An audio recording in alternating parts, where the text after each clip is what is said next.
እንግዲህ የሄርሜላ አባት ወይም የልጇ አባት መጥቷል ማለት ነው። እንግዲህ ለአብርሽ አርግዣለሁ ያለችውም በፍጹም ውሸት ነው ማለት ነው። ይሄንን ሐሳብና የሷ ሚስጥር የተደበቀውን ሚስጥር በዚህ ቪዲዮ ላይ የምነግራችሁ ይሆናል። አንድ ተመልካችን በውስጥ መስመር እንደላከልኝ ከሆነ እዚህ ጋር አሳያችኋለሁ ማለት ነው። እዚህ ጋር እንደምናየው ሄርሜላ አርግዣለሁ እያለች የሰራችው ቪዲዮና ሆስፒታል ሄጄ ተመርምሬ መጣው፣ የሰማችሁት ነገር በሙሉ ፍጹም ውሸት ነው፣ ህዝብን ለማስለቀስና ትኩረት ለመሳብ የተደረገ ድራማ እንጂ በተጨባጭ ምንም አይነት እርግዝና የለም ብሎ ልኮልኛል ማለት ነው። ይሄም እውነት ነው፣ ሁላችንም እንስማማበታለን። ስለዚህ ሄርሜላ አውቃ ነው ይሄንን ድርጊት ያደረገችው። የሷን ድርጊት ደግሞ በዚህ ቪዲዮ ላይ እያንዳንዱ ሚስጥር እናወጣለን። ሰላም ጤና ይስጥልኝ ውድ የቻናሌ ቤተሰቦች፣ ዛሬ በማህበራዊ ሚዲያ ላይ እያናወጠ ስለሚገኘውና ሁላችንም ግራ ስላጋባው የሄርሜላን የአብርሽንና የሩታን ጉዳይ ፍጹም ያልተጠበቀ እውነታ ይዤላችሁ መጥቻለሁ። ሄርሜላ ለአብርሽ አርግዣለሁ ማለቷ ሙሉ በሙሉ ውሸት ነው። እሷ ታግታ ጠፍታ ነው እያሉ የሚገኙት ለምንድን ነው? ከሁሉም በላይ ደግሞ እስካሁን ማንም የማያውቀው የሄርሜላ ሌላኛው ትልቅ ሚስጥር ተጋልጧል። ሄርሜላ የ3 ዓመት ልጅ አላት ከተባለ እውነቱ ምንድን ነው? አብርሽ በእውነት ተጎድቷል? የምስኪኗ ሩታ እውነትስ መቼ ነው የሚወጣው? በዛሬ ቪዲዮ አንድም ሰከንድ ሳታሳልፉ እስከ መጨረሻ እንድትከታተሉኝ በአክብሮት እጠይቃለሁ። ምክንያቱም በቪዲዮ መሃል ላይ አንድ ትልቅ ነገር እነግራችኋለሁ። በቪዲዮ ግማሽ ላይ ሄርሜላ አብርሽን ትታ ከማን ጋር እንደነበረችና የቤተሰቦቿን ድራማ ፍንጭ ይዤላችሁ እንቀርባለን። ከመጀመራችን በፊት ግን እናንተ በሄርሜላ ድርጊት ተስማማላችሁ? አብርሽ ምን ማድረግ አለበት? አሁኑኑ ኮሜንት ላይ አስቀምጡልኝ። ወደ ዋና ጉዳይ ስንገባ ሄርሜላ ለአብርሽ አርግዣለሁ ብላ ስትናገር ሁላችንም እውነት መስሎን ነበር።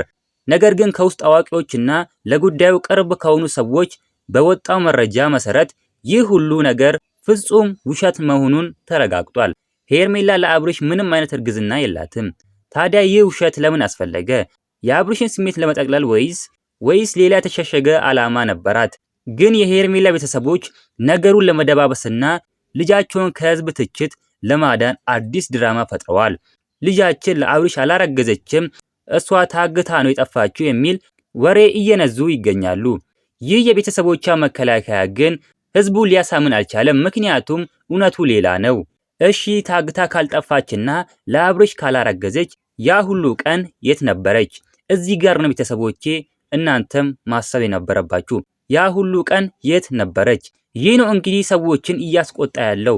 ሄርሜላ አብርሽን ትታ እሱን እያታለለች ከሌላኛ ፍቅረኛዋ ጋር ጊዜዋን እያሳለፈች እንደነበር አሁን ታውቋል። አብርሽ ለእሷ ያለውን ንጹህ ፍቅርና ትኩረት ተጠቅማ በጀርባው ግን ሌላ ሴራ እያሴረችበት ነበር። ይህ ድርጊት በብዙዎች ዘንድ ባለጌ መሆኗን አሳይቷል። ትክክል አለመሆኗን እዚህ ጋር መረዳት አለብን። በፊት ያው ምስኪን ናት ብሎ ነበር ከእሷ ጋር የነበረው። ነገር ግን አሁን እውነቷ በሙሉ ተዘርግፎ ወጥቷል ማለት ነው። ይሄው ዛሬ እውነቱ ፍንትው ብሎ ወጥቷል ማለት ነው። አሁን ደግሞ ወደ ትልቁና ማንም የማይጠብቀው ሚስጥር እንለፍ። የሄርሜላ ሌላኛው ትልቅ ሚስጥር ዛሬ ተጋልጧል። ሄርሜላ የ3 ዓመት ልጅ አላት። አዎ በትክክል ነው የሰማችሁት። ይህንን ሚስጥር ከአብርሽም ሆነ ከማህበራዊ ሚዲያ ላይ ደብቃ ቆይታለች። ይሄው ዛሬ ሚስጥሯ ወጥቷል ማለት ነው። ይህ የ3 ዓመት ልጅ የማን ነው? ካለፈው ፍቅረኛ ነው ወይስ አሁንም አብርሽን ጥላ ከሄደችው ሰው ነው? እሱንም በዝርዝር አብረን እናያለን። እንግዲህ የሄርሜላ ልጅ ማለት ነው ከበፊቷ ባለቤቷ ነው ልጁን የወለደችው ማለት ነው። አሁን ልጁም 3 ዓመት ሆኖታል ማለት ነው። እንግዲህ ሄርሜላ ይሄንን ሁሉ ነገር ደብቃ ይሄንን ሁሉ ነገር ሸፋፍና ነው እዚህ ቦታ የደረሰችው ማለት ነው። እንግዲህ ይሄንን ሁሉ ነገር አብርሽ ምንም አንዲት ነገር እንኳን አያውቅም። እሷ ግን ይሄንን ነገር ደብቃ እነዚህን ሁሉ ነገር ሸፋፍና ፍቅረኛ ይሁን ብላው ነበር። አብርሽም እንግዲህ ጥሩ ናት መልካም ሴት ናት ብሎ ቀርቧት ነበር።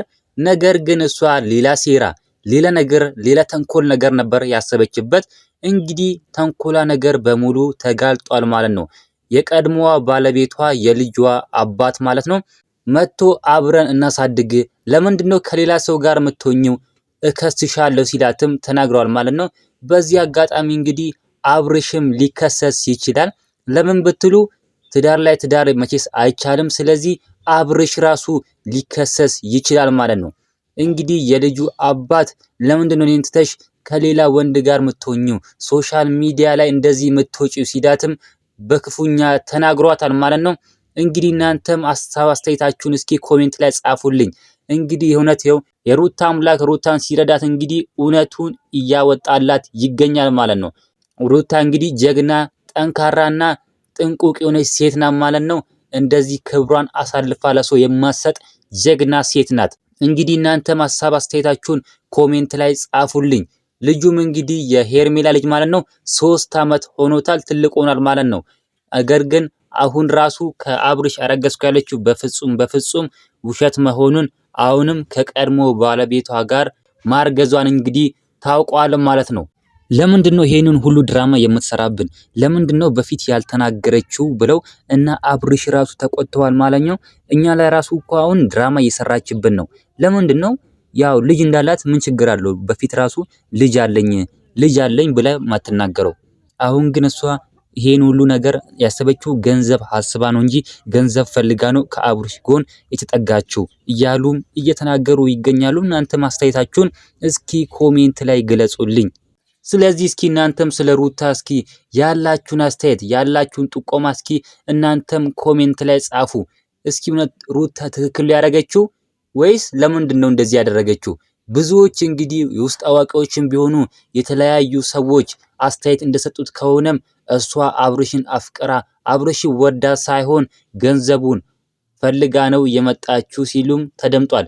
እንግዲህ ያው እኛ ራሱ እንደዚህ ስናየው ራሱ ልጅ እንዳላት ራሱ አልተናገረችም። ፍቅረኛ እንዳላት ከሌላ ሰው አልተናገረችም። ምንም ነገር አልተናገረችም ማለት ነው። አሁን ግን ከቀድሞ ፍቅረኛ ጋር ቆይታ መታ የት ነበርሽ ስትባል እንግዲህ አብርሽ አርግዤ ነው ፈርቼ ነው ላንተ መናገር ፈርቼ ነው ብላ ነው የተናገረችው ማለት ነው። ምንም ነገር የሚያስፈራ ነገር የለም። አውቃ ነው። ደግሞ ከውስጥ አዋቂዎችም እንደደረሰኝ ከሆነ እሷ ከቀድሞ ባለቤቷ ጋር ነበረች አብሮ እያሳለፉ የነበረው ብለው ነግሮኛል ማለት ነው። እንግዲህ እኔም በዚህ ቪዲዮ ላይ የሷን ሚስጥር በሙሉ አውጥቻለሁ ማለት ነው። እዚህ ቻናል ላይ አዳዲስ ነገር ነው የሚለቀቀው። እንደዚህ አይነት እውነታ የሚያስፈልጋቸው መረጃዎችን ነው እያጋለጠን የምናገረው ማለት ነው። እናንተም እንግዲህ ለዚህ ቤተሰብ አዲስ ከሆናችሁ ቻናሉ ሰብስክራይብ፣ ቪዲዮን ላይክ እያደረጋችሁ እናንተም የዚህ ቤተሰብ አባል መሆን ትችላላችሁ። እስኪ እናንተንም አንዴ ልመርቃችሁ። በቀጣይም ደግሞ መጋለጥ ያለበትን የሄርሜላን ጉዳይ ይዤላችሁ የምመጣ ይሆናል ማለት ነው። እስኪ እናንተንም አንዴ ልመርቃችሁ። ከሀገር ውጭ ያላችሁ በሰላም በጤና ወደ ሀገራችሁ ይመልሳችሁ። የሰራችሁት ገንዘብ ሁሉ ይባረክላችሁ። ሀገር ውስጥ ያላችሁ በሰላም በጤና ህይወታችሁ ተባርኮ ያኑራችሁ እንላለን። ለዚህ ቤተሰብ አዲስ ከሆናችሁ ቻናሉ ሰብስክራይብ ማድረግ እንዳትረሱ፣ ቪዲዮንም ላይክ አድርጉት። በሌላ ቪዲዮ እስከምንገናኝ በያላችሁበት የዓለም ዳርቻ ሰላማችሁ ብዝት ይበልልኝ። ደህና ሁኑልኝ።